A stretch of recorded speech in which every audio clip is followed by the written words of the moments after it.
রাজনীতি করবার কোনো অধিকার জামাত ইসলাম, এনসিপি, খেলাফত মজলিস সহ এই 11 দলীয় স্বাধীনতা বিরোধী জোটের নাই নাই নাই। প্রিয় সমাবেশ, আপনারা জানেন একটা ট্যাগ লাগানো হয় দালাল, একটা ট্যাগ লাগানো হয় দোসর। কিন্তু ভাই, তোমরা যে 30 লক্ষ প্রাণ নিয়েছিলে, তোমরা কি দালাল না পাকিস্তানের? তোমরা কি দোসর না পাকিস্তানের? 30 লক্ষ প্রাণ তোমরা কেড়ে নিয়েছো, 2 লক্ষ মা বোনের সম্ভ্রম কেড়ে নিয়েছো।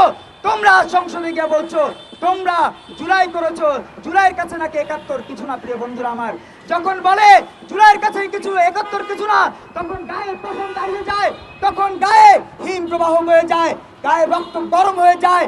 বিভিন্ন সময় বিভিন্নভাবে তাদের বক্তব্য শুনতে শুনতে এটাই প্রমাণিত হয়েছে যে জুলাই ছিল তাদের একটা ষড়যন্ত্র। যে ষড়যন্ত্রের কারণে জামাত আজকে সংসদে, যে ষড়যন্ত্রের কারণে গোলাম পরোয়ারের মতো মানুষ, এটিএম আজহারের মতো মানুষ, ডাক্তার শফিকের মতো বলাৎকারী, ধর্ষক এবং সমকামী আজ সংসদে। প্রিয় বন্ধুরা আমার, আমরা বলতে চাই বাংলাদেশ বাঁচানোর জন্য আজকে এই 25-24 মার্চের এই মুহূর্ত থেকে আমরা দাবি জানাচ্ছি, আহ্বান জানাচ্ছি, আসুন 25 মার্চের কালো রাত আসার আগেই আমরা যে যেখানে আছি সবাই স্ব স্ব অবস্থান থেকে আওয়াজ তুলি। যারা এখানে আসতে পারেনি তাদের প্রতি উদাত্ত আহ্বান, অনলাইনে অফলাইনে এই কথাগুলো ছড়িয়ে দিন, যাতে করে আমার ভাই, আমার বোন, আমার মা আর মবের শিকার না হয়। নাসিরুদ্দিন পাটোয়ারির মতো মব্বাসদের দ্বারা আর যেন কোনো ভাই হাসপাতালে যেতে বাধ্য না হয়, আর যেন কোনো বরেণ্য মানুষকে অসুস্থ হতে না হয়। আজকে আমরা আহ্বান জানাবো সার্জিস, হাসনাত, নাহিদ এদের মতো কুলাঙ্গারদের দ্বারা যেন বাংলাদেশ আর অপবিত্র হতে না পারে, সেজন্য সবাইকে ঐক্যবদ্ধ হতে হবে।